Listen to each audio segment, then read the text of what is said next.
আমাকে সঠিক কথাগুলো বলার এবং আমাদের সবাইকে সঠিক কথাগুলোর উপর আমল করার তৌফিক দান করুন। সবাই বলেন আমিন।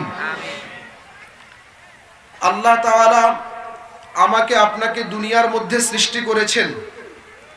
দুনিয়ার মধ্যে আমরা এসেছি, দুনিয়ার যে সিস্টেম, যেই পদ্ধতি, এই পদ্ধতি হচ্ছে মানুষ একাকী কখনো বসবাস করতে পারে না।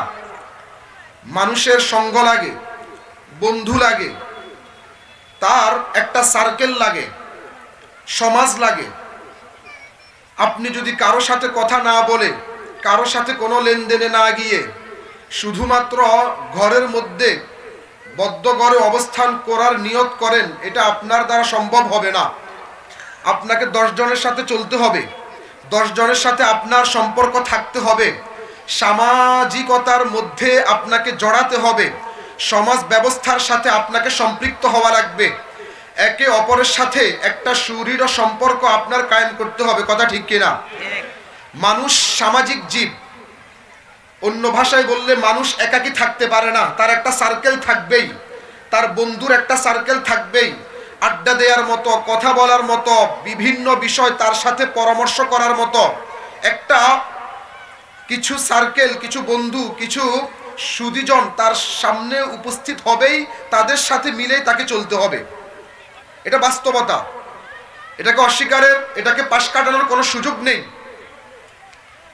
যেহেতু একটা সার্কেল আমাকে তৈরি করতে হবে, যেহেতু কিছু বন্ধু বান্ধব আমার পৃথিবীতে অটোমেটিকলি তৈরি হয়েই যাবে, এর জন্য আমাদের উচিত আমার সার্কেলটা, আমার বন্ধুটা, আমার সঙ্গটা, সমাজে যাদের সাথে আমি চলি তারা যেন দিনদার হয়, ফরহেজগার হয়, মুত্তাকি হয়। আমার বন্ধু, আমার সার্কেল যেন এমন হয়, আমি যদি নামাজ না পড়ি সে আমাকে দাওয়াত দিয়ে মসজিদে নিয়ে আসবে, আমি যদি দ্বীনের উপর না চলি সে আমাকে দাওয়াত দিয়ে দ্বীনের উপর চলার জন্য উৎসাহ প্রদান করবে।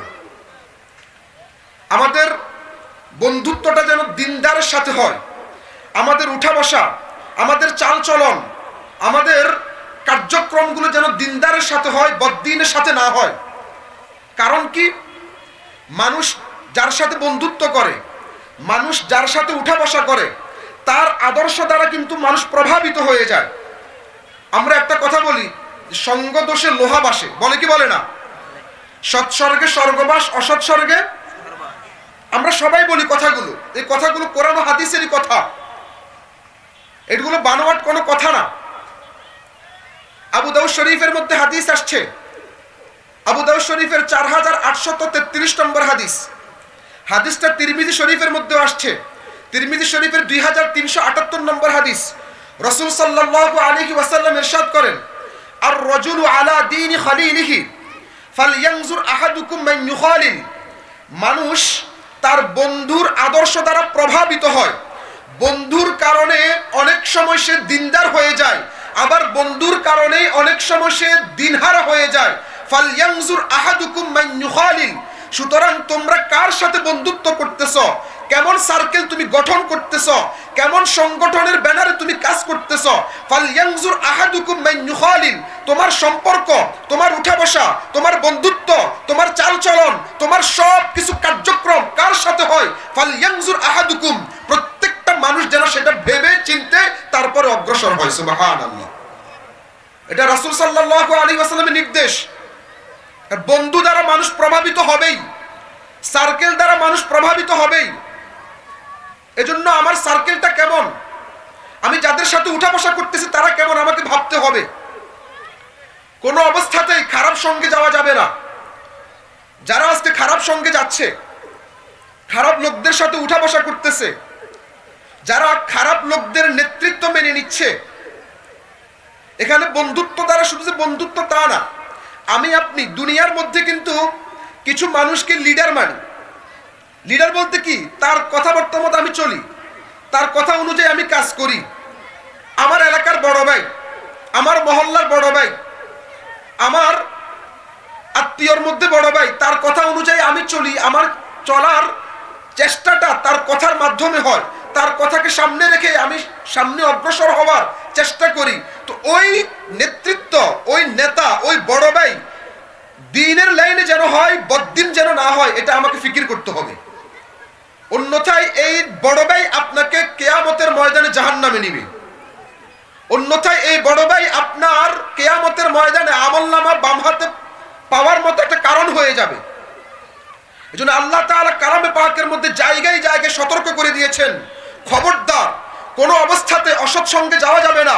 খবরদার যারা ইসলাম ও মুসলমানের দুশ্মন, যারা নামাজ পড়ে না, রোজা রাখে না, দিন অনুযায়ী চলে না, তাদের আনুগত্য করা যাবে না। তাদেরকে লিডার মেনে বা তাদেরকে বড় ভাই মেনে তাদের লিড নিয়ে সংসারে, সমাজে কিংবা অন্য কোনো জায়গায় চলা যাবে না। কথাটা বুঝাতে পারছি? এটা খুব গুরুত্বপূর্ণ। আল্লাহ তাআলা কোরআনের বিভিন্ন জায়গায় বিষয়গুলো আলোচনা করেছেন। সূরা কাহাফের মধ্যে আসছে, সূরা কাহাফের 28 নম্বর আয়াত, 15 পারার 15 নম্বর পৃষ্ঠায় আল্লাহ তাআলা কি বলেন? ওয়ালা তুতিউ মান আগফালনা কলবাহু আন যিকরিনা ওয়াত্তাবা হাওয়াহু ওয়া কানা আমরুহু ফুরুতা। ওয়ালা তুতিউ মান আগফালনা কলবাহু আন যিকরিনা। আল্লাহ তাআলা বলতেছেন, হে নবী, যারা আমার জিকির থেকে গাফেল, যারা কোরআন থেকে গাফেল, শরীয়ত থেকে গাফেল, দিন থেকে গাফেল, মসজিদ থেকে গাফেল, লা তুতিউ, আপনি তাদের অনুসরণ করিয়েন না। আল্লাহর হাবিব তো তাদের অনুসরণ করার প্রশ্নই উঠে না। রাসূল সাল্লাল্লাহু আলাইহি ওয়াসাল্লামকে বলে আল্লাহ কেমন জানি আমাদেরকে আদেশ করতেছেন, সুবহানাল্লাহ। ওয়ালা তুতিউ মান আগফালনা কলবাহু আন যিকরিনা, যারা আমার জিকির থেকে গাফেল, হে নবী তাদের অনুসরণ করিয়েন না। ওয়াত্তাবা হাওয়াহু, যারা আল্লাহর বিধানকে না মেনে নিজের প্রবৃত্তির মন পূজা, নিজের মন চাই জিন্দেগি পালন করে, তাদের অনুসরণ করিয়েন না। ওয়া কানা আমরুহু ফুরুতা, যারা সীমা লঙ্ঘন করে তাদের অনুসরণ করিয়েন না।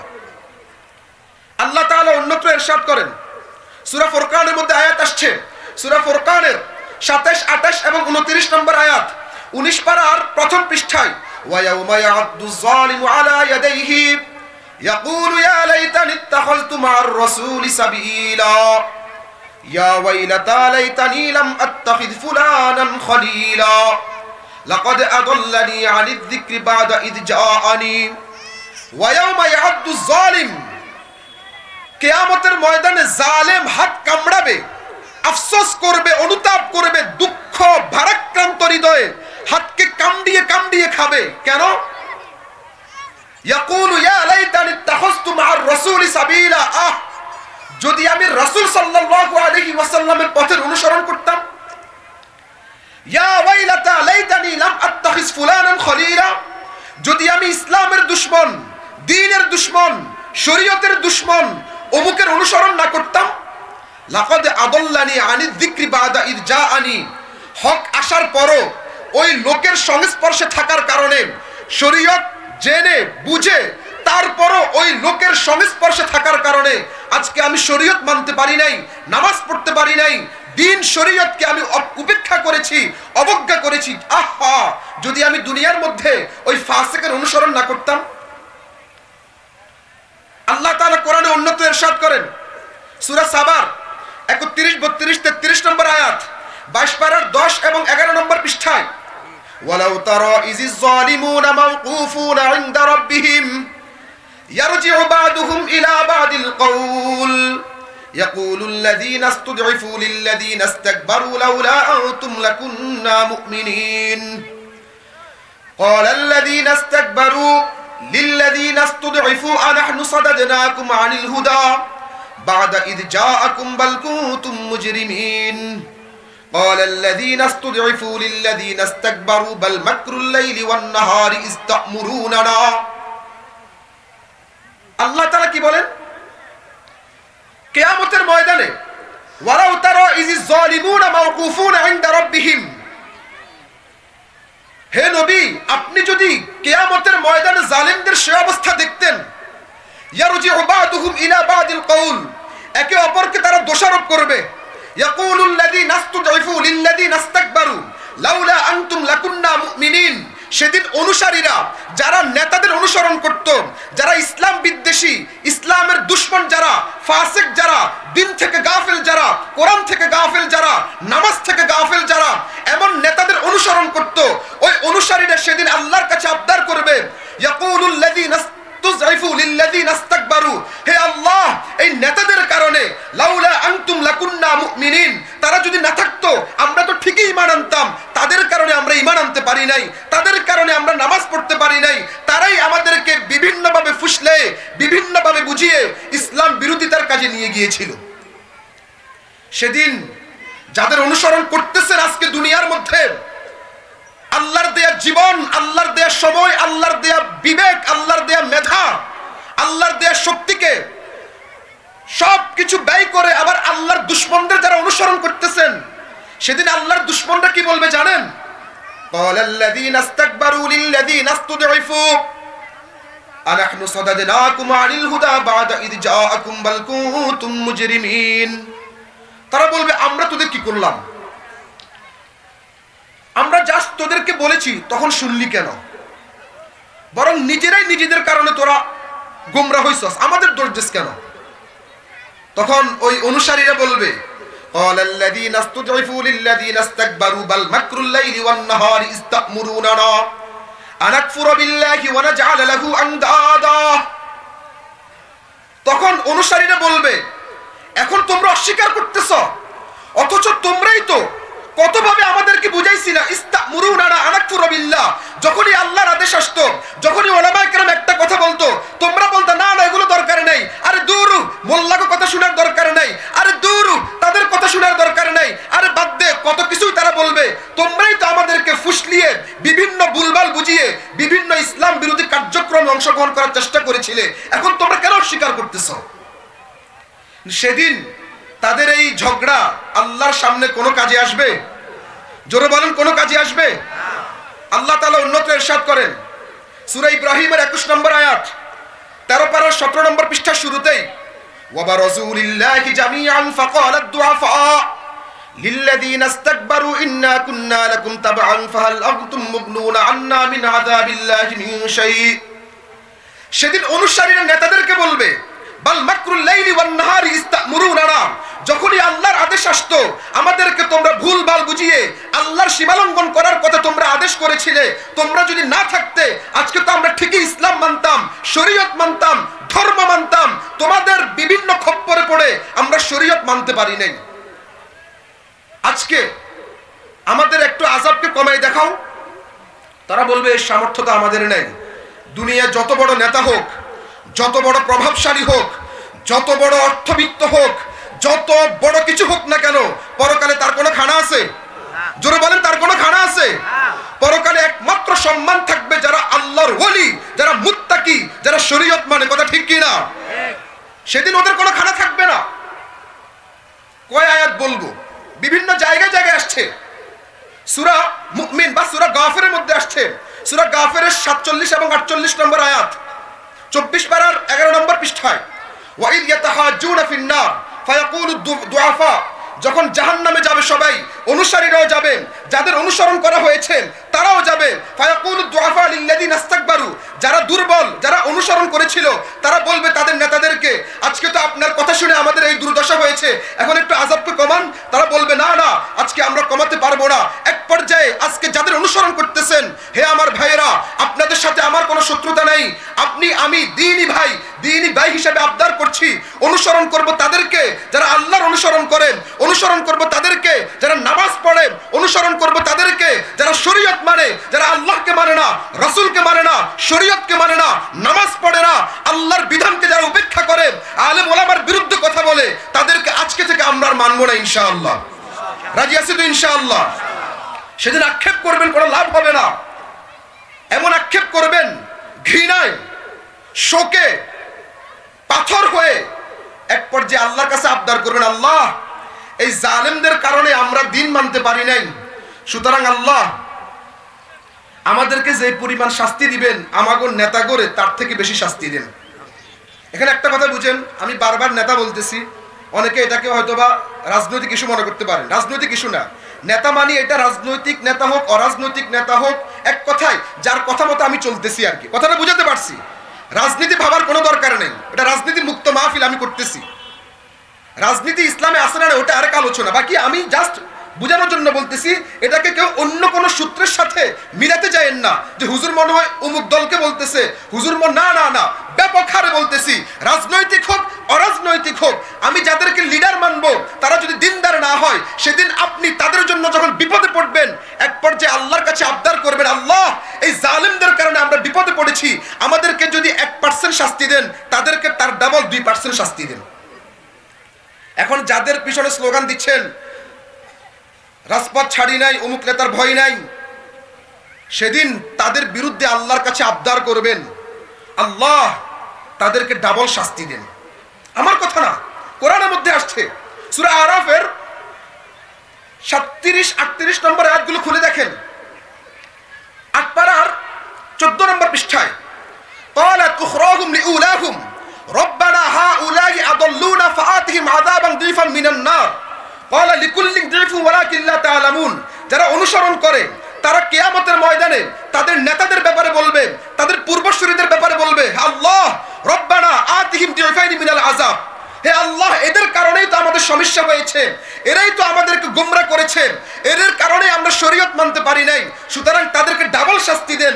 আল্লাহ বলেন, না রে না, ক্বালা লিকুল্লিন দিফুন, আজকে কাদের জন্য আবার কম, কারোর জন্য বেশি, না না না, লিকুল্লিন দিফুন, সবার জন্য ডাবল শাস্তির ব্যবস্থা। না আউযুবিল্লাহ।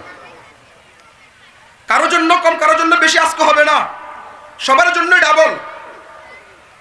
আপনি সূরা আহজাব খুলে দেখেন, সূরা আহজাবের 66, 67, 68 নম্বর আয়াত, 22 পারার 6 নম্বর পৃষ্ঠায় আল্লাহ তাআলা কি বলেন, ইয়াউমা তুকাল্লাবু ওয়ুজুহুহুম ফিন-নার ইয়াকুলুনা ইয়া লাইতানা আতা'না আল্লাহ ওয়া আতা'না আর-রাসূলা। ইয়াউমা তুকাল্লাবু ওয়ুজুহুহুম ফিন-নার, কিয়ামতের ময়দানে যখন আল্লাহ তাআলা জালেমদেরকে জাহান্নামে দিবেন, জালেমদের ঠিকানা যখন জাহান্নাম হয়ে যাবে, আমি আপনি আল্লাহ হেফাজত করুন, কিংবা যারাই হোক আল্লাহ যাদেরকে জাহান্নামে দিবেন, ইয়াউমা তুকাল্লাবু ওয়ুজুহুহুম ফিন-নার, জাহান্নামের মধ্যে যখন জাহান্নামীদেরকে উপুট করে ফেলানো হবে, ইয়াকুলুনা ইয়া লাইতানা, জাহান্নামীরা সেদিন আক্ষেপ করবে, দুঃখ করবে, ভারাক্রান্ত হৃদয়ে সেদিন আক্ষেপের স্বরে তারা বলতে থাকবে, ইয়া লাইতানা আতা'না আল্লাহ ওয়া আতা'না আর-রাসূলা, যদি আমি আল্লাহ এবং আল্লাহর রাসূলের অনুসরণ করতাম, যদি আমি আল্লাহকে মানতাম, যদি আমি আল্লাহর শরীয়তকে মানতাম, যদি আমি রাসূলকে মানতাম, যদি আমি রাসূলের ওয়ারিস উলামায়ে কেরামের কথাকে শ্রবণ করতাম, ইয়া লাইতানা আতা'না আল্লাহ ওয়া আতা'না আর-রাসূলা। এক পর্যায়ে জাহান্নামীরা বলবে, ওয়া ক্বালু রব্বানা ইন্না আতা'না সাদাতানা ওয়া কুবারা'ানা, জাহান্নামীরা সেদিন তাদের নেতাদেরকে, তাদের লিডারদেরকে, যাদেরকে দুনিয়ার মধ্যে তারা অনেক কিছু মনে করেছিল, তাদেরকে দেখিয়ে দেখিয়ে বলবে, ইন্না আতা'না সাদাতানা ওয়া কুবারা'ানা, হে প্রভু আমরা তো ইসলাম মানার জন্য মানসিকভাবে প্রস্তুত ছিলাম, নামাজ পড়ার জন্য মানসিকভাবে প্রস্তুত ছিলাম, ইসলামের পক্ষে, মানবতার পক্ষে, দেশের পক্ষে কাজ করার জন্য প্রস্তুত ছিলাম, তবে ইন্না আতা'না সাদাতানা ওয়া কুবারা'ানা, আমরা আমাদের নেতাদেরকে মেনেছি, আমরা আমাদের অনুসৃত এই ব্যক্তিদেরকে মেনেছি, ফাআদাল্লুনা সাবিলা, তাদের কথা মানতে গিয়ে, তাদের অনুসরণ করতে গিয়ে, তাদের আবদার রাখতে গিয়ে আমরা সঠিক পথ থেকে বিচ্যুতি হয়ে গিয়েছি। রব্বানা আতিহিম দিফাইন মিনাল আযাব, আল্লাহ আজকে আপনি তাদেরকে মিনাল আযাব আতিহিম দিফাইন, আজকে আপনি তাদেরকে ডাবল আযাব দান করেন, ওয়ালআনহুম লা'নান কাবীরা, শুধু ডাবল আযাব দিলেই হবে না, আল্লাহ তাদেরকে আপনি মহা অভিশাপ প্রেরণ করেন। আতিহিম দিফাইন মিনাল আযাব ওয়ালআনহুম লা'নান কাবীরা, তাদেরকে আপনি ডাবল থেকে ডাবল শাস্তির ব্যবস্থা করেন, তাদেরকে আপনি মহা অভিশাপ প্রেরণ করেন। হে আমার ভাইরা, সতর্ক থাকতে হবে, সাবধান থাকতে হবে। যাদেরকে নেতা মানতেছি, যাদের অনুসরণ করতেছি, কিয়ামতের ময়দানে এক পর্যায়ে তাদের উপর রাগ হয়ে আপনি কি আবদার করবেন জানেন? শুনলে আশ্চর্য হয়ে যাবেন। কোরআন সবকিছু বলে দিয়েছে, আমরা পড়ি না বিধায় জানি না। আল্লাহু আকবার। কোরআন কি বলে জানেন? যাদেরকে মানতে গিয়ে আজকে আপনি শরীয়ত থেকে গাফেল, কিয়ামতের ময়দানে রাগে ক্ষোভে এক পর্যায়ে আল্লাহর কাছে আবদার করবেন, আল্লাহ যে সকল লিডারদের কারণে, নেতাদের কারণে আমি শরীয়ত মানতে পারি নাই, তাকে আজকে আপনি আমার সামনে উপস্থাপন করেন, আমি আমার পা দিয়ে তাকে লাথি মারব। বুঝছেন কথা? আমি আমার পা দিয়ে তাকে ফিসবো, তাকে মারিয়ে আজকে তার কারণে আমার ঠিকানা জাহান্নাম হয়েছে, সে প্রতিশোধ একটু হলেও নেওয়ার চেষ্টা করব। এগুলো আমার কথা না, বানোয়াট কথা না। জীবন যৌবন কার জন্য খরচ করছেন? এখনো সময় আছে, সাবধান হয়ে যান। রক্ত যদি দিতে হয় কোন তন্ত্র মন্ত্রের জন্য না, রক্ত দিব একমাত্র আল্লাহর জন্য ইনশাআল্লাহ। রক্ত যদি দিতে হয় দিব একমাত্র ইসলামের জন্য ইনশাআল্লাহ। রক্ত যদি দিতে হয় দিব কোরআনের জন্য ইনশাআল্লাহ, অন্য কিছুর জন্য না ভাই। সূরা হামিম সেজদার মধ্যে আয়াত আসছে, সূরা হামিম সেজদার 29 নম্বর আয়াত, 24 পারার 19 নম্বর পৃষ্ঠার শুরুতেই আল্লাহ কি বলেন? وقال الذين كفروا ربنا أرنا الذين أضلانا من الجن والإنس نجعلهما تحت أقدامنا ليكونا من الأسفلين। কাফেররা সেদিন বলবে, বেঈমানরা সেদিন বলবে, জালিমরা সেদিন বলবে, আদাল্লানা মিনাল জিন্নি ওয়াল ইনসি নাজআলহুমা, আল্লাহ এই মানুষটার কারণে আমি গোমরা হয়েছি, আল্লাহ এই নেতার কথা শুনতে গিয়ে আমি গোমরা হয়েছি, আল্লাহ এই সভাপতির কথা শুনতে গিয়ে আমি শরীয়তকে উপেক্ষা করেছি। নাজআলহুমা তাহতা আকদামিনা, আজকে আপনার কাছে একটাই আবদার, তাকে আপনি আমার পায়ের নিচে নিয়ে আসুন। নাজআলহুমা তাহতা আকদামিনা, তাকে আমি পা দিয়ে লাথি মারবো। লিয়াকুনা মিনাল আসফালিন, যাতে করে একটু হলেও অন্তত তাকে আমি অপমান করতে পারি। বুঝেন কিছু? কার জন্য শেষ করছেন?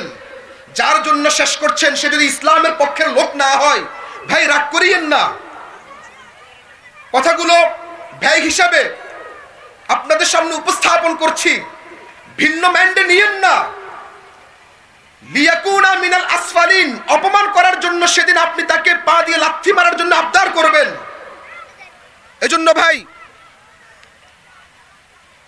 লিয়াকুনা মিনাল আসফালিন, আজকে তো তার জন্য কত কিছু, কত স্লোগান, কত কিছু করতেছেন, সেদিন আপনি তাকে অপমান করার চেষ্টা করবেন।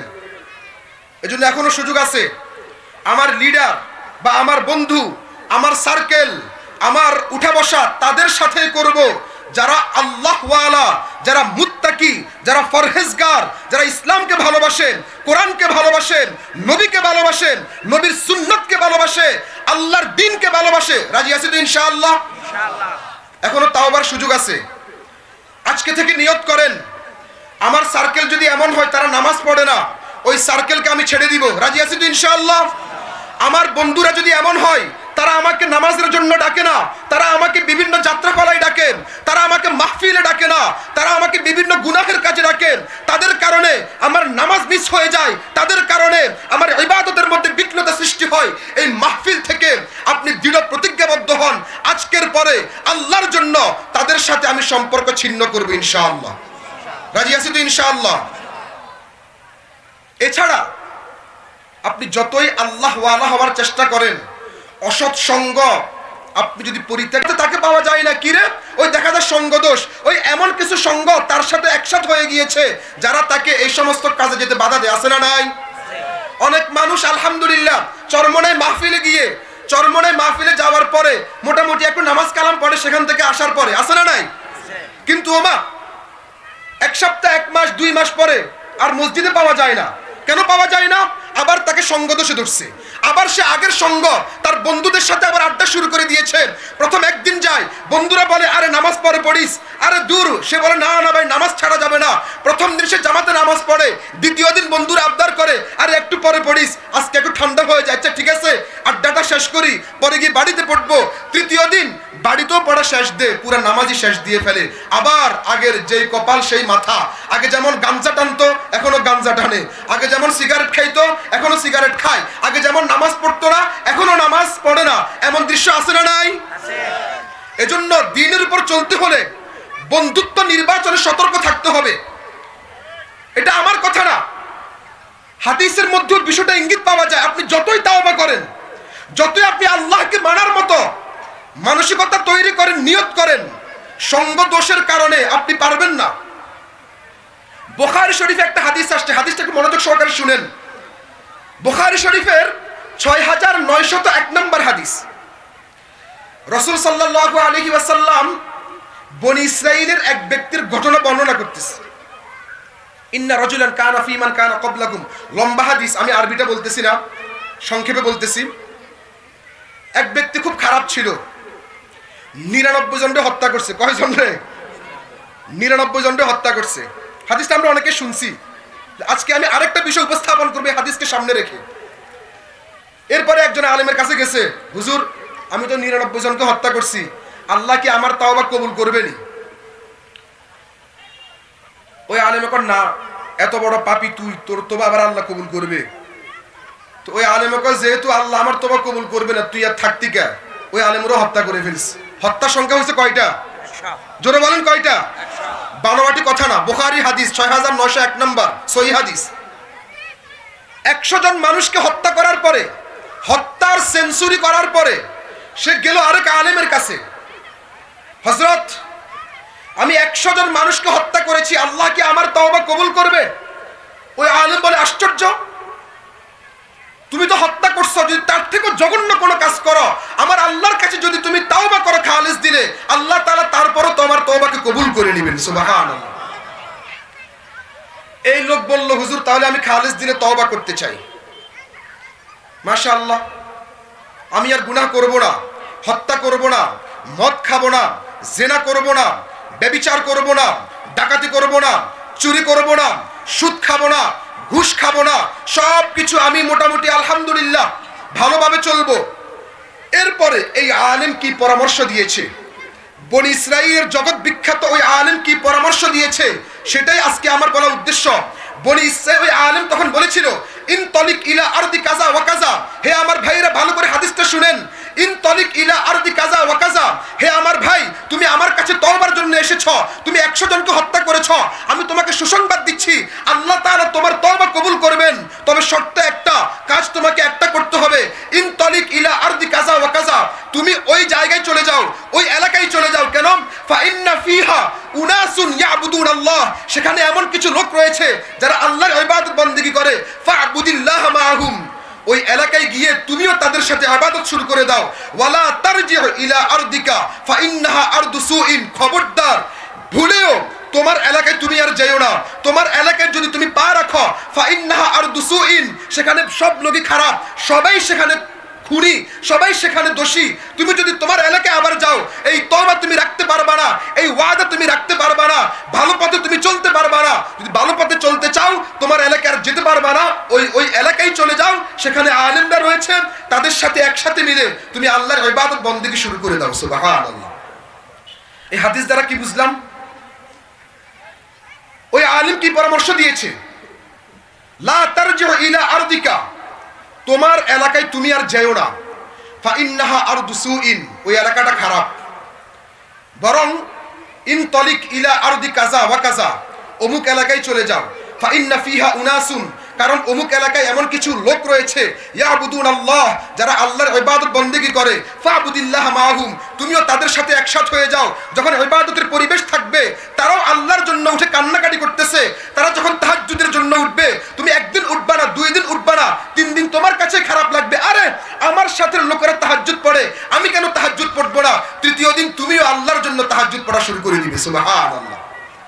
বুঝছেন কথা? এজন্য যতই আপনি নিয়ত করেন ভালো হবেন, কিন্তু সঙ্গ ছাড়তে পারবেন না খারাপ লোকদের। আমি কসম করে বলতে পারবো, আপনি পরিপূর্ণ ভালো হতে পারবেন না, এটা কসম। কোরআন মিথ্যা না, হাদিস মিথ্যা না। হ্যাঁ, আপনি যদি এমন অবস্থায় চলে যান যে আমি যদি খারাপ লোকদের সাথে চলি, তাহলে আমি তো খারাপ হবই না, উল্টা আমার উসিলায় খারাপ লোকরাও দিনদার হয়ে যাবে, এমন পর্যায়ে যেতে পারলে আলহামদুলিল্লাহ। এর আগ পর্যন্ত আপনি সঙ্গ দোষে খারাপ হয়ে যাবেন। এজন্য সঙ্গ নির্বাচন করব আল্লাহ ওয়ালাদেরকে। রাজি আছেন ইনশাআল্লাহ? আল্লাহ তাআলা কি বলেন? ইয়া আইয়ুহাল্লাযীনা আমানুত্তাকুল্লাহ ইয়া আইয়ুহাল্লাযীনা আমানুত্তাকুল্লাহা ওয়া কুনু মা'আস সাদিকিন। ইয়া আইয়ুহাল্লাযীনা আমানুত্তাকুল্লাহ, সূরা তাওবার 119 নম্বর আয়াত, 11 পারা 5 নম্বর পৃষ্ঠায়। হে ঈমানদারগণ, ইত্তাকুল্লাহ, তোমরা আল্লাহকে ভয় করো। ভয় করব কাকে? জোরে বলেন কাকে? ইয়া আইয়ুহাল্লাযীনা আমানুত্তাকুল্লাহ, হে ঈমানদারগণ, তোমরা আল্লাহকে ভয় করো। তবে হে ঈমানদারগণ, আল্লাহর ভয় এত তাড়াতাড়ি অন্তরে আসবে না। আল্লাহর ভয় একদিনে তোমার তৈরি হবে না। আল্লাহর ভয় 2 দিনে তোমার তৈরি হবে না। আল্লাহর ভয় শুধুমাত্র কিছু ওয়াজ নসিহত শোনার দ্বারা তৈরি হয়ে যাবে না। এতদিন তুমি খারাপ ছিলে, হঠাৎ ভালো হয়ে যেতে পারবে না। এতদিন তুমি সুদ ঘুষের সাথে জড়িত ছিলে, হঠাৎ এক বয়ানের দ্বারা তুমি ভালো হয়ে যেতে পারবে না। সুদ ঘুষের লেনদেন তুমি ছাড়তে পারবে না। এতদিন তুমি নামাজ পড়তে না, এতদিন তুমি রোজা রাখতে না, হঠাৎ করে তুমি রোজা রাখা শুরু করবে, এমনটা সম্ভব নয়। হঠাৎ করে তুমি নামাজ পড়া শুরু করে দিবে, এমনটা সম্ভব নয়। ওয়াকুনু মা'আস সাদিকিন, যদি তাকওয়া অর্জন করতে চাও, আগে নামাজ পড়তে না, এখন নামাজ ধরতে চাও। আগে শরীয়ত মানতে না, এখন শরীয়ত মানতে চাও। আগে সুদ ঘুষের সাথে জড়িত ছিলে, এখন যদি সুদ ঘুষ পরিহার করতে চাও, ইত্তাকুল্লাহ, আল্লাহকে ভয় করো। তবে ভয় এত তাড়াতাড়ি আসবে না। এই ভয় অন্তরে আসার জন্য একটা কাজ করতে হবে, ওয়াকুনু মা'আস সাদিকিন।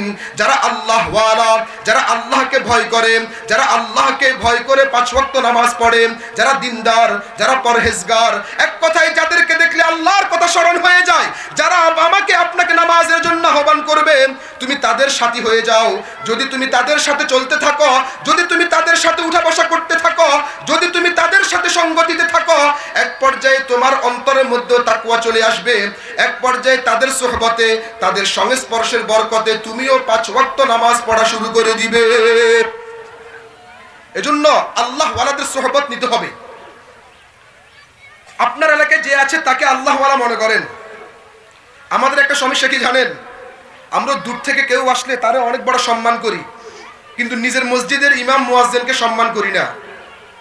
এমন মুসল্লি, এমন পাবলিক আছে না নাই? জোরে বলেন, আছে না নাই? বাহির থেকে আসলে মাশাআল্লাহ অনেক হুজুর যে ওয়াজ করছে, ভাইরে ভাই এই হইছে সে হইছে, কিন্তু নিজের ইমামকে মূল্যায়ন করে না। খবরদার, বাহির থেকে যারা আসছে তারা একদিনের মেহমান। আপনি মারা গেলে তারা শুনবেও না, কিন্তু আপনার জন্য 5 ওয়াক্ত নামাজ পড়ে দোয়া করবে আপনার মসজিদের ইমাম। কথা ঠিক কিনা? আপনি মারা গেলে প্রথমে আপনার লাশ ধোয়ার জন্য যাবে আপনার মহল্লার মসজিদের মুয়াজ্জিন, কোনো বক্তা না। কথা ঠিক কিনা? এজন্য মহল্লার ইমাম, মহল্লার মুয়াজ্জিনকে মূল্যায়ন করেন, তাদের সমালোচনা করিয়েন না। আজকে আমাদের ট্র্যাডিশন হয়ে গেছে, অভ্যাস হয়ে গেছে, ইমাম মুয়াজ্জিনের সমালোচনা চায়ের দোকানে বসে বসে করতেই আছে। ইমাম মুয়াজ্জিনের এমন ফিকির, ইমাম মুয়াজ্জিনের এমন খবর রাখে, নিজের পোলার যদি এত খবর রাখতো, নিজের পোলা আর মাস্তান হতো না। কথা ঠিক কিনা?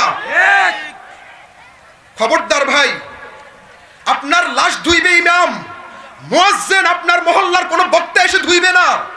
আপনার লাশ ধুইবেন মহল্লার ইমাম মুয়াজ্জিন, নামাজ জানাজার নামাজ পড়াবে মহল্লার ইমাম মুয়াজ্জিন, তাদেরকে মূল্যায়ন করেন। হ্যাঁ, যারা বক্তা তারা একদিনের মেহমান, মেহমান হিসেবে অবশ্যই তাদেরকে শ্রদ্ধা করব, সম্মান করব, কিন্তু তাদের থেকেও 1000 গুণে বেশি শ্রদ্ধার অধিকারী আমার মহল্লার ইমাম, আমার মহল্লার মুয়াজ্জিন। মনে থাকবে তো কথাটা? অনেকেই ইমাম মুয়াজ্জিনের বিরোধিতা করে, হুজুর এই বেলা কন্দে থাকে, এই বেলা কন্দে থাকে, এই হইছে রে, সে হইছে রে, হুজুর কেন আসে না রে, হুজুর ওই হইছে রে, হুজুর কেন 2 মিনিট দেরি করে, 4 মিনিট দেরি করে। কঠিন একটা অবস্থা। এমন কোন মুসল্লি আছে যে বিগত 1 মাসে একদিনও ফজর মিস যায় নাই, ফজরের নামাজের জামাত শুরু হওয়ার আগে আগে মসজিদে চলে গেছে? এমন পাবলিক বুকের উপর হাত দিয়ে দাবি করতে পারবেন কেউ? 2-1 দিন দেরি হয়ে যায়, হয় কি হয় না? তো আপনার হতে পারে, মুয়াজ্জিনের দেরি হতে পারে না, ইমামের দেরি হতে পারে না, সেটা মেনে নেন না কেন বলেন? খবরদার ভাই, ইমাম মুয়াজ্জিনের সমালোচনা করব না, এটা থেকে বেঁচে থাকতে হবে আমাদের। একটা হাদিস বলি ভাই, আবু দাউদ শরীফের মধ্যে হাদিসটা আসছে, আবু দাউদ শরীফের 5101 নম্বর হাদিস। রাসূল সাল্লাল্লাহু আলাইহি ওয়াসাল্লাম কি বলেন? লা তাসুব্বুদ্দিক ফাইন্নাহু ইউকিজুল লিসসালাত। হে আমার উম্মতরা, লা তাসুব্বুদ্দিক, তোমরা মুরগিকে, মরককে গালি দিও না। কাকে? মরক চিনেন তো? মরক, মুরগি, মুরগি। কেউ বলে মুরগি, কেউ বলে মরক, কেউ স্ত্রীলিঙ্গ ব্যবহার করে, কেউ পুংলিঙ্গ ব্যবহার করে। মরক চিনেন তো? আল্লাহর হাবিব বলেন লা তাসুব্বুদ্দিক, খবরদার তোমরা মুরগিকে, মরগকে তোমরা গালি দিও না। কেন? ফাইন্নাহু ইউকিজুল ইসসালাত, কারণ মরগের একটা গুণ রয়েছে, মরগের একটা বৈশিষ্ট্য রয়েছে, সে ফজরের সময় ইউকিজুল ইসসালাত, মানুষদেরকে নামাজের জন্য জাগ্রত করে। সুবহানাল্লাহ। তাহাজ্জুদের সময় শেষের দিকে আসলে, ফজরের সময় শুরু হওয়ার এই ঠিক আগ মুহূর্তে দেখবেন যাদের বাসায় খোয়া আছে, খোয়া তো বুঝেন, মরগে ক্যাকক কক করে আওয়াজ করা শুরু করে দেয় কি দেয় না? আপনি শুনবেন কেন? তখন ঘুমে থাকেন, আপনি তো ঘুমে যান 3টা বাজে, শুনবেন কেমনে? যদি কখনো ঘুম না যান, দেখবেন তাহাজ্জুদের সময় শেষের দিকে, ফজরের সময় হচ্ছে এই থেকেই তার আবার শুরু হয়ে যায়। ফাইন্নাহু ইউকিজুল ইসসালাত, মরগ শুধুমাত্র এক ওয়াক্ত নামাজ আমাদেরকে জাগ্রত করে। কয় ওয়াক্তের জন্য? আল্লাহর হাবিব এক ওয়াক্ত নামাজের জন্য জাগ্রত করার কারণে মুয়াজ্জিনকে গালি দিতে যদি নিষেধ করে থাকেন, যেই মরগকে গালি দিতে যদি নিষেধ করে থাকেন, মরগ মাত্র এক ওয়াক্ত নামাজ, ফজরের নামাজ আমাকে জাগ্রত করেন, এই জন্য আল্লাহর হাবিব মরগকে যদি গালি দিতে নিষেধ করেন, যেই মুয়াজ্জিন 5 বার আমাকে জাগ্রত করেন, যেই ইমাম 5 বার আমাকে নামাজ পড়ায়, যেই মুয়াজ্জিন আমার জন্য 5 ওয়াক্ত আল্লাহর কাছে দোয়া করে, সেই মুয়াজ্জিনের কোন আকলে সমালোচনা করেন, সেই ইমামের কোন আকলে চায়ের দোকানে বসে বসে তার গীবত করেন, তার সমালোচনা করেন, তার বদনাম করেন। যারা ইমামের বদনাম করেন, যারা মুয়াজ্জিনের বদনাম করেন, ওসিয়ত করে যায়েন যে আমি যেহেতু ইমামকে দেখতে পারি না, এই মুয়াজ্জিনকে দেখতে পারি না, আমার যারা যারা এই ইমাম মুয়াজ্জিন না পড়ায়। চিন্তা করেন, এক ওয়াক্ত নামাজের জন্য মরগ জাগ্রত করে। আল্লাহর হাবিব বলছেন, খবরদার তোমরা মরগকে গালি দিও না। যেই মুয়াজ্জিন আমাকে 5 ওয়াক্ত জাগ্রত করে, যে ইমাম আমাকে 5 ওয়াক্ত নামাজ সঠিকভাবে আদায়ের পন্থা আমার সামনে উপস্থাপন করে, যে আলেম ওলামা, যেই মাদ্রাসা, যেই আল্লাহ তাআলার রাসূলের ওয়ারিস ওলামায়ে কিরাম এই 5 ওয়াক্ত নামাজ শুদ্ধ করার জন্য মেহনত করে, আপনি কোন বিবেকে, কোন আকলে তাদের সমালোচনা করেন বলেন? আজকে থেকে কোন আলেমের সমালোচনা করব না ইনশাআল্লাহ। নিয়ত করতে পারি তো ইনশাআল্লাহ। কোন আলেমের সমালোচনা করব না ইনশাআল্লাহ। বিশেষ করে আমার মহল্লার ইমাম মুয়াজ্জিনের সমালোচনা করব না ইনশাআল্লাহ। তাদের খোঁজ খবর রাখেন। এই যে আমাদের গ্রামের মানুষ অনেকে প্রবাসী, ইমাম মুয়াজ্জিন প্রতিদিন তাদের জন্য দোয়া করে, আল্লাহ যারা প্রবাসে আছে তারা যেন সহি সালামতে থাকে, নিরাপদে থাকে। কিন্তু কিছু অকৃতজ্ঞ প্রবাসী আছে, বাড়িতে আসার পর ইমামের সাথে দেখা করা কেউ প্রয়োজন মনে করে না, আছে না নাই? অথচ ইমাম মুয়াজ্জিন প্রতিদিন তার জন্য দোয়া করে। এত বড় অকৃতজ্ঞ, এত বড় জালেম, বাড়িতে আসছে, ইমামের সাথে দেখা করার প্রয়োজন অনুভব করে না, মুয়াজ্জিনের সাথে দেখা করার প্রয়োজন অনুভব করে না।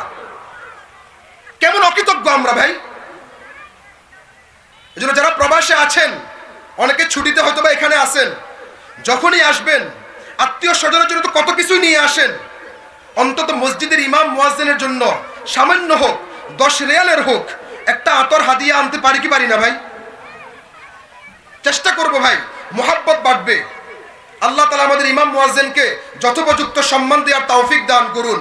আমি যেটা বলতেছিলাম, কথা আমার অন্যদিকে চলে যাচ্ছে, যেটা বলতেছিলাম, আলেমদের সাথে থাকবো, যারা সাদিকিন, মুত্তাকি, পরহেজগার, তাদের সাথে থাকবো। আল্লাহ তাআলা বলেন, ইয়া আইয়ুহাল্লাযীনা আমানুত্তাকুল্লাহ, আল্লাহকে ভয় করো, তবে ভয় তোমার একসাথে হঠাৎ চলে আসবে না। ওয়াকুনু মা'আস সাদিকিন, এই ভয় আনতে হলে যারা আল্লাহওয়ালা তাদের সংস্পর্শ গ্রহণ করো। যখন তুমি তাদের সংস্পর্শ গ্রহণ করতে পারবা, অটোমেটিকলি তোমার মধ্যে আল্লাহর ভয় চলে আসবে। সুবহানাল্লাহ। আল্লাহ তাআলা কালামে পাকের অন্যত্র ইরশাদ করেন, সূরা কাহাফের 28 নম্বর আয়াত, 15 পারার 15 নম্বর পৃষ্ঠায়, ওয়াসবির নাফসাকা মা'আল্লাযীনা ইয়াদউন রাব্বাহুম বিল গাদাতি ওয়াল আশিয়্যি ইউরিদুনা ওয়াজহা। হে নবী, যারা সকাল সন্ধ্যা আমাকে ডাকে, যারা সকাল সন্ধ্যা জিকির করে, যারা সকাল সন্ধ্যা আল্লাহকে স্মরণ করে, যারা 5 ওয়াক্ত নামাজ পড়ে, আপনি আপনাকে তাদের সাথে মিলেমিশে একাকার করে ফেলেন। সুবহানাল্লাহ। তাদের সাথে থাকেন, তাদের অনুসরণ করেন, নামাজি বন্ধুর সাথে চলাফেরা করেন, ক্ষতি হবে না, লাভ আর লাভ। মুসলিম শরীফের মধ্যে, বুখারী শরীফের মধ্যে হাদিস আসছে, বুখারী শরীফের 5534 নম্বর হাদিস, রাসূল সাল্লাল্লাহু আলাইহি ওয়াসাল্লাম ইরশাদ করেন, মাসালুল জালিসি সালিহি ওয়াসসু কাহামিলিল মিসকি ওয়া নাফখিল কির।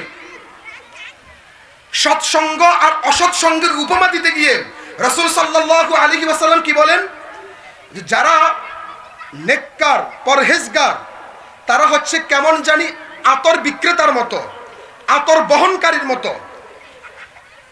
আপনি যদি কোন এক আতর বিক্রেতার সাথে সম্পর্ক রাখেন, আতর বহনকারীর সাথে সম্পর্ক রাখেন, আল্লাহর হাবিব বলেন তিনটার একটা তোমার লাভ হবেই হবে। হয়তোবা ইম্মা আনতুহজিয়াহু, বন্ধু মানুষ আতর বিক্রি করতেছে, একদিন হঠাৎ একটা হাদিয়া দিয়ে দিবে, দরদোস্ত এটা ব্যবহার করিস। বন্ধু যদি হাদিয়া নাও দে, ওয়া ইম্মা আনতুবতা আমিনহু, আপনি যেহেতু তার সাথে সারাক্ষণ উঠা বসা করতেছেন, সারাক্ষণ চলতেছেন, তার সাথে আপনার চালচলন হচ্ছে, এক পর্যায়ে আপনিই বলবেন বন্ধু তুই তো আতর বিক্রি করস, ধর 10 টাকা নে, 100 টাকা নে, 200 টাকা নে, আমার তোর এখান থেকে একটা আতর দি, 2 নম্বর লাভ। সেও হাদিয়া দিল না, আপনিও কিনলেন না, কিন্তু ওয়া ইম্মা আন তাজিদা মিনহু রিহান তাইয়িবাতান, আপনি যদি আতরওয়ালার সাথে চলেন, আপনি কিনলেনও না, হাদিয়াও পাইলেন না, এরপরও তার সংস্পর্শে থাকার কারণে সব সময় আতরের ঘ্রাণ পাবেন কি পাবেন না? জোরে বলেন, পাবেন কি পাবেন না? ঠিক নেককার লোকদের সাথে থাকলে কোনো অবস্থাতে লস নাই। হয়তোবা নেককার লোকের মাধ্যমে আপনি একটু উপকার আপনার হবে, কিংবা তার থেকে আরো কম হবে, কিংবা আরো কম হবে, কখনো ক্ষতি হবে না ইনশাআল্লাহ। এজন্য নামাজি ব্যক্তির সাথে চলবো তো ইনশাআল্লাহ। সুনান ইবনে মাজার মধ্যে একটা হাদিস আসছে, আরে ভাই কাদের সাথে চলতেছেন, কাদের সাথে উঠা বসা করতেছেন? যারা নামাজি, যারা রোজা রাখে, হজ করে, তাদের সাথে উঠা বসা করেন, লাভ কি হবে? ইবনে মাজার মধ্যে হাদিস আসছে, ইবনে মাজাহ শরীফের 60 নম্বর হাদিস, রাসূল সাল্লাল্লাহু আলাইহি ওয়াসাল্লাম ইরশাদ করেন, ইদা খাল্লাসাল্লাহুল মুমিনিনা মিনান নার ওয়া আমিনু, আল্লাহ তাআলা যখন মুমিনদেরকে জাহান্নাম থেকে মুক্তি দিয়ে দিবেন, ওয়া আমিনু নিরাপত্তা দান করবেন। মুমিন জাহান্নাম থেকে মুক্তি পেয়ে গেল, নিরাপত্তা লাভ করলো। ধরে নেন আল্লাহ আমারা যদি কবুল করে, আমি এই সাহস করতে পারতেছি না, ধরে নেন আমাদের এই হযরতকে আল্লাহ তাআলা প্রাথমিক অবস্থায় শুরুতেই খাল্লাসাল্লাহুল মুমিনিন, এই মুমিনকে আল্লাহ তাআলা নাজাত দিয়ে দিলেন, নিরাপত্তা দান করলেন। এই হযরতের সাথে আমার আন্তরিকতা রয়েছে, বন্ধুত্ব রয়েছে। আর ইবনে মাজাহ শরীফের সহিহ সনদে বর্ণিত, তখন এই আল্লাহর বান্দা আল্লাহর সাথে ঝগড়া শুরু করবেন। স্পষ্ট হাদিসের ভাষ্য, দুনিয়ার কোনো মানুষ এভাবে ঝগড়া করে না, আল্লাহ তাআলার সাথে এই ব্যক্তি আমাকে নিয়ে এমন এক পর্যায়ে ঝগড়া শুরু করবে।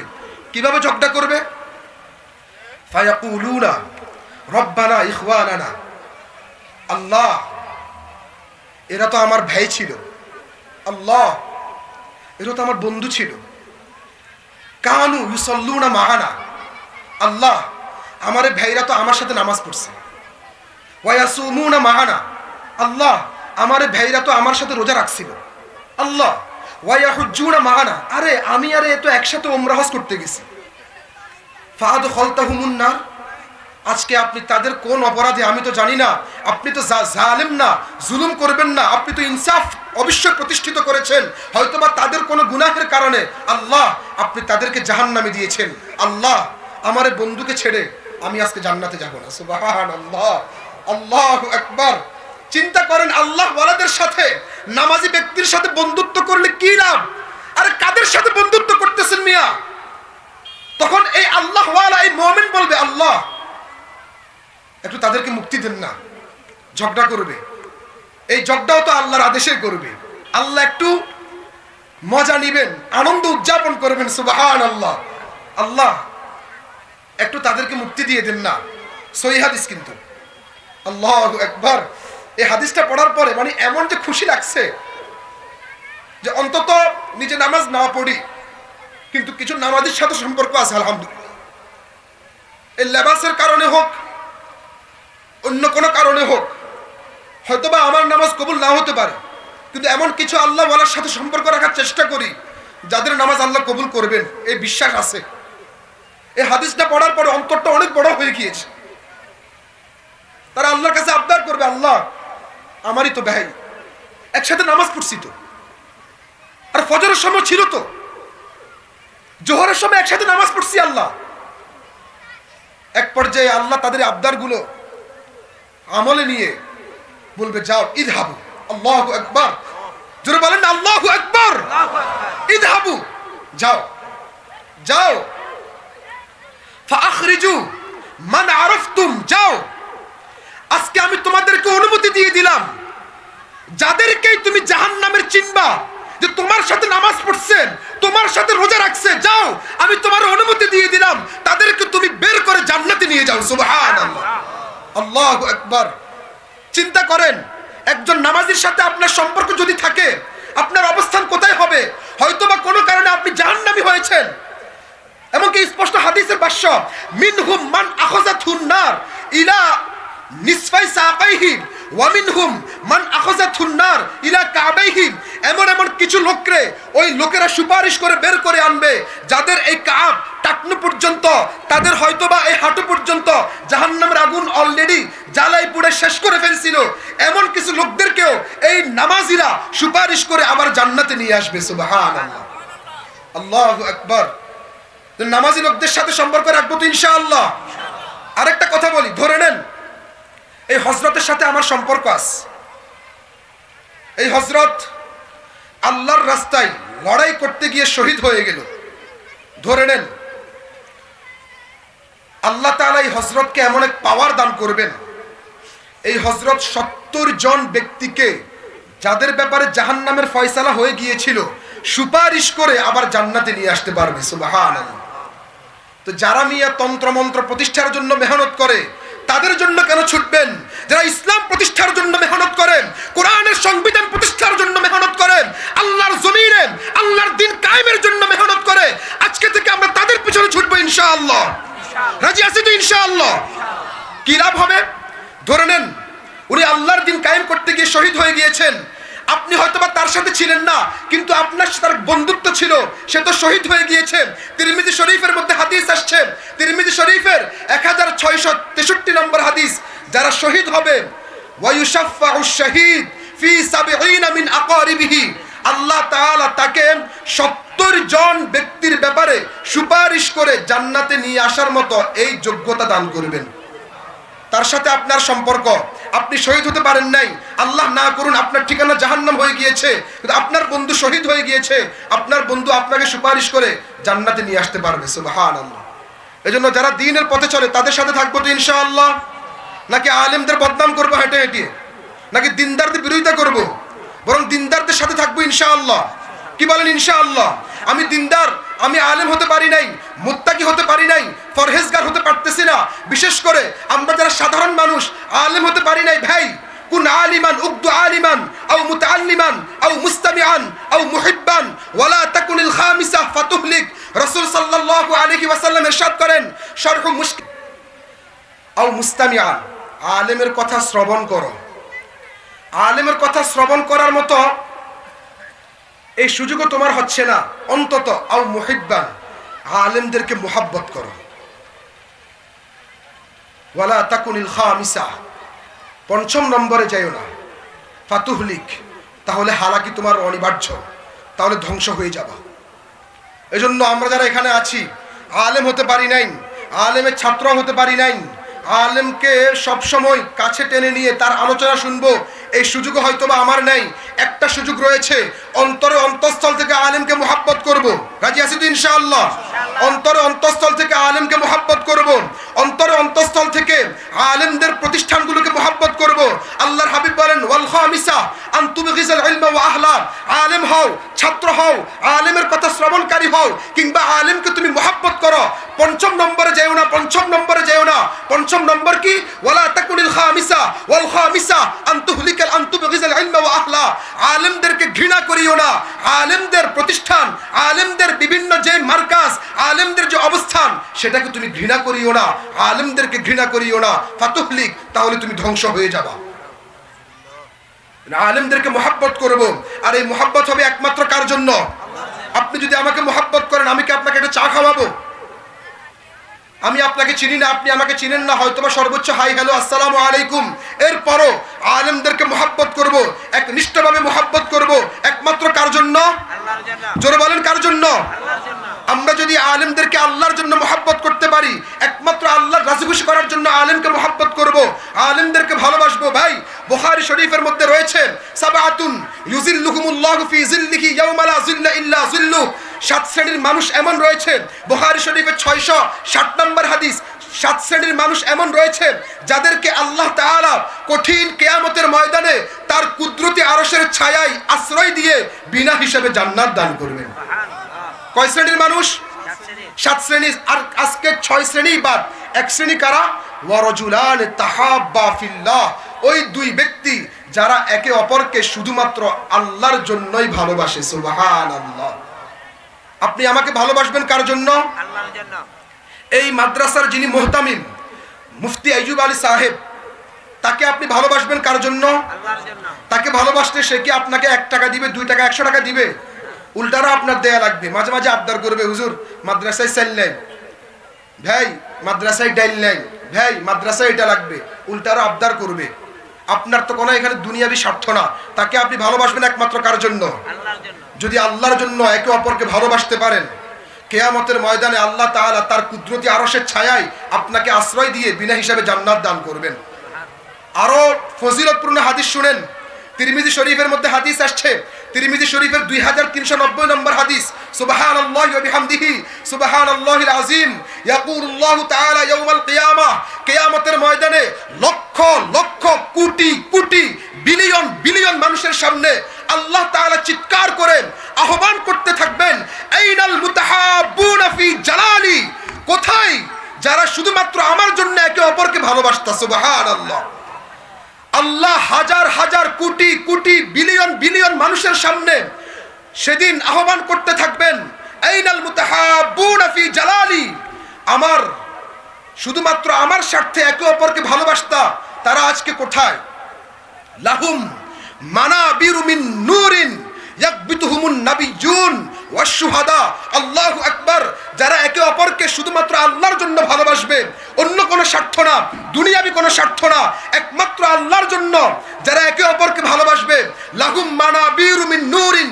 আল্লাহর হাবিব বলতেছেন, কিয়ামতের ময়দানে আল্লাহ তাআলা তাদেরকে এমন এক সিংহাসনের মধ্যে রাজার মতো করে বসাবেন, ইয়াকবিতুহুমুন নাবিয়্যুন ওয়াশ শুহাদা, নবী রাসূলগণ পর্যন্ত তাদের সম্মান দেখে ঈর্ষান্বিত হয়ে যাবে। সুবহানাল্লাহ, আল্লাহু আকবার। শুধুমাত্র আল্লাহর জন্য যদি ভালোবাসতে পারেন, এক পর্যায়ে আল্লাহ তাআলা আপনাকে এমন সম্মান দিবেন, নবী রাসূলগণ পর্যন্ত ঈর্ষান্বিত হবে। কি রে, এ তোর শহীদ হলো না, এ তোর নবীও না, এর এত সম্মান কেন? আল্লাহু আকবার। এজন্য ভাই, আল্লাহর জন্য একে অপরকে ভালোবাসবো, আল্লাহর জন্য প্রতিষ্ঠানকে ভালোবাসবো, আল্লাহর জন্য দ্বীনি প্রতিষ্ঠানগুলোকে নিজের প্রতিষ্ঠান মনে করে সর্বোত্তম সহযোগিতা করার চেষ্টা করবো ইনশাআল্লাহ। কি বলেন ইনশাআল্লাহ? একটা দ্বীনি প্রতিষ্ঠান একটা এলাকার জন্য রহমত, একটা দ্বীনি প্রতিষ্ঠান একটা এলাকার জন্য বরকত। অনেকেই হয়তোবা সমালোচনা করবেন, এত প্রতিষ্ঠান কেন? আরে প্রতিষ্ঠান বেশি হলে আপনার ছেলের ভালো, আপনার মেয়ের ভালো, সেটা জানেন। প্রতিষ্ঠান একটা, কোনো কম্পিটিশন নেই, প্রতিযোগিতা নাই, সে তার মতো করে প্রতিষ্ঠান চালাচ্ছে। প্রতিষ্ঠান 3টা 4টা হয়ে যাবে, সবাই চাইবে অন্য প্রতিষ্ঠান থেকে যেন আমার প্রতিষ্ঠানের পড়ালেখার মান ভালো হয়, অন্য প্রতিষ্ঠান থেকে আমার প্রতিষ্ঠানের ছেলেরা যেন বেশি যোগ্য হয়, তখন আরো বেশি মেহনত শুরু করে দিয়েছে। সুবহানাল্লাহ। এই জন্য সবগুলো আমাদের প্রতিষ্ঠান, আশপাশে যত প্রতিষ্ঠান রয়েছে সবই আমাদের প্রতিষ্ঠান। আলহামদুলিল্লাহ, আল্লাহ তাআলার ইচ্ছা, আল্লাহ তাআলা নদী ভাঙার কারণে হোক কিংবা অন্য কোনো কারণে হোক, এই দারুল উলুম তসির আহমদ এই মরিয়জ মাদ্রাসাটাকে স্থানান্তর করে আপনাদের এই এলাকায় নিয়ে আসছে। এটা যে কত বড় বরকতের বিষয় আপনি কল্পনাও করতে পারবেন না, আপনি কল্পনাও করতে পারবেন না। একটা হাদিস বলি, তিরমিজি শরীফের মধ্যে একটা হাদিস আসছে, তিরমিজি শরীফের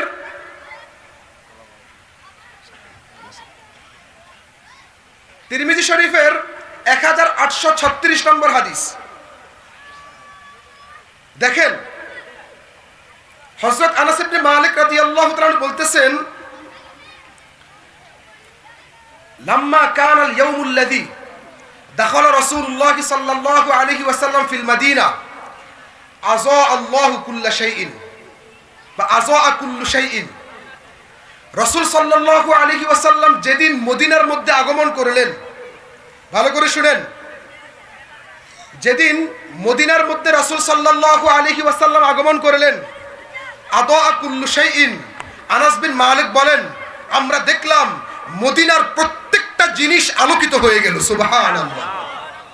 আমরা আবার দেখলাম, আল্লাহু আকবার, ফালাম্মা কানাল ইয়াউমুল্লাযী মাতা, আহারে, যেদিন আবার আল্লাহর হাবিব ইন্তেকাল করলেন, আজলামা কুল্লু শাইইন, মদিনার প্রত্যেকটা বস্তু সেদিন অন্ধকার হয়ে গেল, প্রত্যেকটা বস্তু সেদিন অন্ধকার হয়ে গেল। আল্লাহর হাবিবের উপস্থিতির বরকত, উনি শুধু মদিনায় আসছে, আযা কুল্লু শাই, প্রত্যেকটা জিনিস উজ্জ্বল হয়ে গেল, নূরান্বিত হয়ে গেল। তিনি মদিনা ছেড়ে গেছেন, ইন্তেকাল করেছেন, মদিনা অন্ধকারাচ্ছন্ন হয়ে গেল। মদিনা সেদিন সব কিছু থেকে মাহরুম হয়ে গেল। ভাই, আল্লাহর হাবিব তো আর আসবে না, আল্লাহর হাবিব আর দুনিয়ার মধ্যে আসবে না, কিন্তু আল্লাহর হাবিবের শিক্ষা আমার আপনার মধ্যে থাকবে, আল্লাহর হাবিবের ওয়ারিস আমার আপনার মধ্যে থাকবে। এজন্য যেই এলাকায় আল্লাহর হাবিবের যত বেশি ওয়ারিস থাকবে, এজন্য যেই এলাকায় আল্লাহর হাবিবের শিক্ষা যত বেশি প্রচলন থাকবে, ওই এলাকা তত বেশি নূরান্বিত হয়ে যাবে ইনশাআল্লাহ, তত বেশি আলোকিত হয়ে যাবে। যত বেশি উপস্থিতি হবে আলেম ওলামাদের, যত বেশি উপস্থিতি হবে আলেম ওলামাদের, এবং আলেম ওলামারা যা পড়াচ্ছেন আল্লাহর হাবিবের এই রেখে যাওয়া দিন, তত বেশি ওই এলাকার মধ্যে আলো ছড়াবে, রহমত নাজিল হবে, বরকত নাজিল হবে। ধরে নেন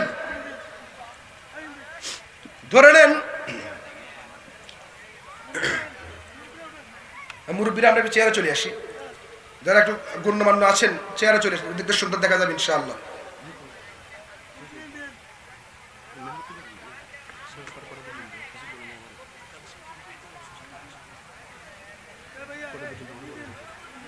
আমরা একটু সামনে চলে আসি, মুরব্বীরা সামনে চলে আসি, সুন্দর দেখা যাবে। আর আমরা যারা দক্ষিণ পাশে আছি, গেটে ঢুকার জায়গাটায় ওখানে একটু অনেক হুজুম হয়ে গিয়েছে, আমরা একটু উত্তর পাশে চলে আসি, উত্তর পাশে প্রচুর জায়গা খালি রয়েছে। আল্লাহর জন্য ভাই, আল্লাহর জন্য একটু হরকত করি, আল্লাহর জন্য একটু হরকত করি ভাই, একটু অন্যকে বসার সুযোগ করে দিই, আল্লাহর জন্য একটু অগ্রসর হই, আল্লাহর জন্য ভাই। দিনই কোনো স্বার্থ, এখানে আমার দুনিয়ার কোনো স্বার্থ নাই, আল্লাহকে খুশি করার জন্য আরেক ভাইকে জায়গা করে দিব ভাই। একটু সামনে চলে আসি, আমরা একটু উত্তর পাশে চলে আসি, উত্তর পাশে অনেক জায়গা খালি রয়েছে। আলহামদুলিল্লাহ, আপনারা এসেছেন, মাহফিল উপস্থিত হয়েছেন, আপনারা এই মাদ্রাসাকে ভালোবাসেন বলেই, দিনকে ভালোবাসেন বলেই, আলিম ওলামাদেরকে ভালোবাসেন বলে আপনারা এসেছেন। আপনাদের আশাকে আল্লাহ তাআলা কবুল করে নেন, সবাই বলেন আমিন। জি ভাই, আমরা উঠবো না, সবাই একটু দিকে চলে আসি ইনশাআল্লাহ, বাইরে কেউ বের হবো না। যেটা বলতেছিলাম,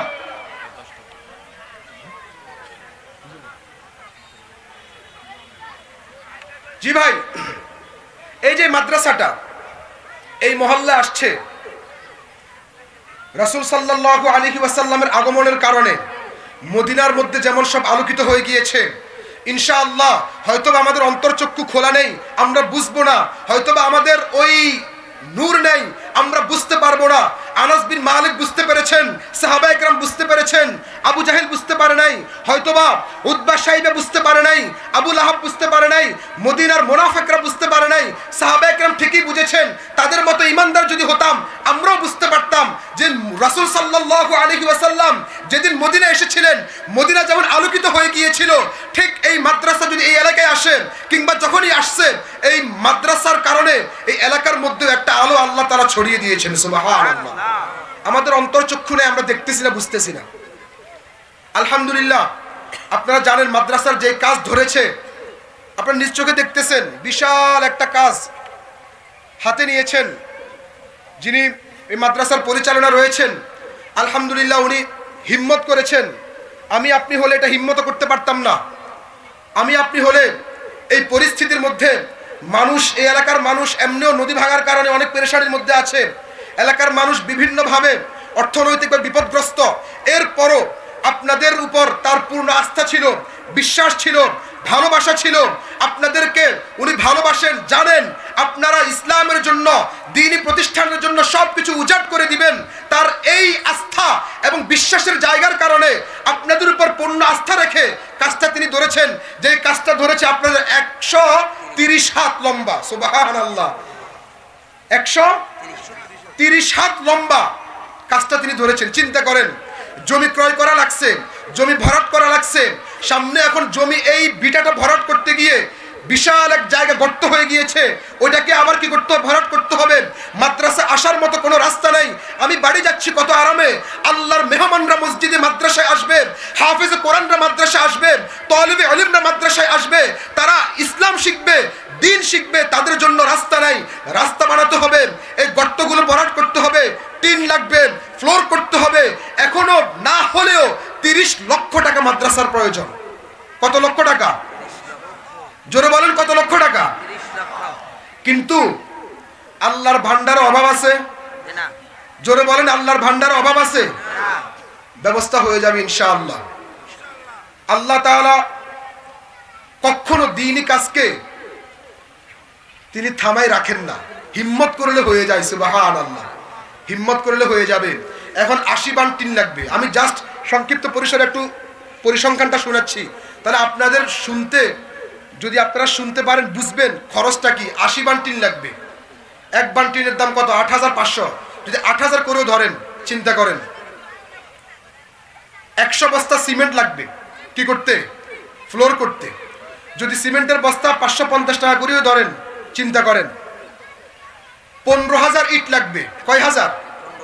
যদি ইটের দাম যদি 1000 14000 করে ধরেন, 14000 করে যদি ধরেন ইট 1000, 15000 ইটের দাম কত আপনি চিন্তা করেন। আল্লাহু আকবার। এই যে গর্তটা হয়ে গিয়েছে, এই গর্তটা ভরাট করতে 3 লক্ষ টাকার মাটি লাগবে নিম্নে। পাশাপাশি রাস্তাটা করতে 3 লক্ষ টাকার লাগবে। এই গর্তটা করতে 7 লক্ষ টাকার লাগবে। রাস্তাটা করতে 3 লক্ষ টাকার মাটি লাগবে। এই গর্ত যেটা হয়ে গিয়েছে, গর্তটা ভরাট করতে 7 লক্ষ টাকার মাটি লাগবে।